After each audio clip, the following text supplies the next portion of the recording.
শনিবার পূর্ব বর্ধমান জেলার কাটোয়া এক ব্লকের সুদপুর গ্রাম পঞ্চায়েতের অন্তর্গত রাধাকৃষ্ণপুর অবৈতনিক প্রাথমিক বিদ্যালয়ের উদ্যোগে ঈশ্বরচন্দ্র বিদ্যাসাগরের জন্ম সপ্তাহ পালন, শারদীয় শুভেচ্ছা এবং স্বচ্ছতা অভিযান অনুষ্ঠিত হলো রাধাকৃষ্ণপুর অবৈতনিক প্রাথমিক বিদ্যালয়ে। এই উপলক্ষে একটি প্রভাত ফেরি অনুষ্ঠিত হয়। স্কুলের মধ্যে না অনুষ্ঠান করে স্কুল লাগোয়া বিভিন্ন পাড়ায় গিয়ে নৃত্য কবি করলেন স্কুলের ছাত্রছাত্রীরা। স্কুলের প্রধান শিক্ষক সুকান্ত সেন গান পরিবেশন করেন। উপস্থিত ছিলেন স্কুলের সহ শিক্ষক তাপস দাস শিক্ষকরা। এই অনুষ্ঠান দেখতে এলাকার মানুষেরা হাজির হয়েছিল বিভিন্ন পাড়ার মোড়ে। এই অনুষ্ঠান থেকে সম্প্রীতির বার্তা দেওয়া হয়। কোথায় কোন স্কুলে কি অনুষ্ঠান করলেন, কি উপলক্ষে করলেন একটু বলুন।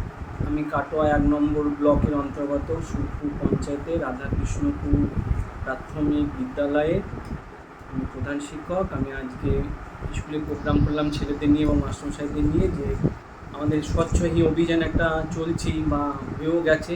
দ্বিতীয়ত বিদ্যাসাগর মহাশয়ের জন্মদিন উপলক্ষে একটা সপ্তাহ উদযাপন হচ্ছে।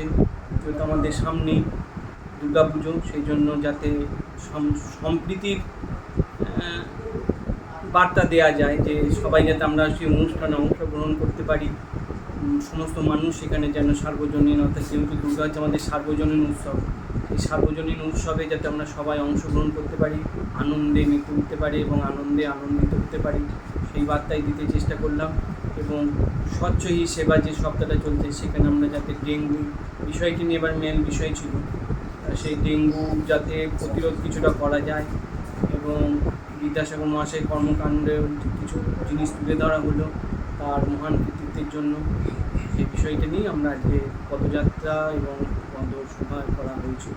আর স্কুলের মধ্যে না করে বিভিন্ন দেখলাম পাড়ার মধ্যে বা করছেন কারণ বিভিন্ন পাড়ার মধ্যে করলাম, যাতে এই যে সম্প্রীতিটা সবাই বুঝতে পারে। আমরা বিদ্যালয়ে পুঁথিগত থাকলে হয়তো সমস্ত কী হচ্ছে কী বৃত্তান্ত সেটা বুঝতে পারতাম না, কিন্তু যে সম্প্রীতি আমাদের অনুষ্ঠানটা সার্বজনীন বিদ্যাসাগর মহাশয়কে জান আমরা সবাই হয়তো জানি, বুঝি, দু চারটে হয়তো ছবি দেখেছি বা সেই রকম, কিন্তু যে তার মহান কর্মকাণ্ড, তারপরে স্বচ্ছই অভিযান, এগুলো আমাদের করার দরকার, যাতে পাড়ায় পাড়ায় না গেলে এরা ঠিক বুঝতে পারবে না বা ওদের পক্ষে বোঝা সম্ভব নয় সবটা, কারণ এখানে খুব একটা উন্নত এলাকা নয়, কিন্তু সব বিষয়টা ওরা জানে না বা বুঝতেও পারে না। যেগুলো করলে পরে ওদের মধ্যে মূল বার্তাটা আরও ভালোভাবে যাবে, ওরা আরও বুঝবে যে অনুষ্ঠান আমরা সকলে মিলে সহযোগিতা করতে পারবো, সকলের সহযোগিতা একটা অনুষ্ঠান হয়ে ওঠে, এটাই যাতে ওরা বুঝতে পারে।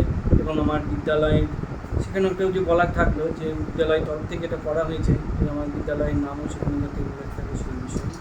আপনার নাম? আমার নাম সুকান্ত শিক্ষক। আপনি কিসের দায়িত্বে? আমি স্কুলে কিসের দায়িত্ব আছেন? আমি স্কুলে বর্তমানে প্রধান শিক্ষকের দায়িত্বে আছি। আমি 25শে জুন বিদ্যালয়ে প্রধান শিক্ষক হিসেবে যোগদান করেছি। কোথায় কাদের পক্ষে কি অনুষ্ঠান করলেন? আজকে আমাদের বিদ্যালয়ের তরফ থেকে রাধাকৃষ্ণপুর অবৈতনিক প্রাথমিক বিদ্যালয়ের তরফ থেকে একটি প্রভাত ফেরির আয়োজন করা হয়েছিল সকাল থেকে মোটামুটি 11টা অবধি। তার সেই উপলক্ষ ছিল সামনে দুর্গাপুজো, আগমনী বার্তা শুভেচ্ছা দেওয়া, আর আপনার এখন চলছে বিদ্যাসাগরের জন্ম সপ্তাহ, এই উপলক্ষে একটু বলা হয়েছিল। আর নির্মল সপ্তাহ অভিযান, অর্থাৎ স্বচ্ছতা অভিযান, এই সম্পর্কে আমরা পুরোটাকে নিয়ে একটা ক্যানভাসিং করেছিলাম। স্কুলে না গ্রামে বাইরে? স্কুলে শুরু করেছিলাম, তারপরে মোটামুটি স্কুলের চত্বরে 4-5টা গ্রাম ঘুরে আমরা করেছি। আমাদের স্কুলের অধিকাংশই ছাত্রছাত্রীরা ছিল, যোগদান করেছিল, আর তাদের অভিভাবকরা যোগদান করেছিলেন। আমার পিছনে রয়েছে আমাদের ক্লাস 4 আলাউদ্দিনের অভিভাবক, নাম আপনার? জওয়ালিসে, হ্যাঁ, নতুন গ্রামের বাড়ি। আর আপনার নাম? আমার নাম তাপস দাস। আমি বিদ্যালয়ের সহশিক্ষক পদে এবছরই ফেব্রুয়ারি মাসের 8 তারিখে জয়েন করেছি। কাটোয়া থেকে রাহুল রায়ের রিপোর্ট, সজাগতা নিউজ, পূর্ব বর্ধমান।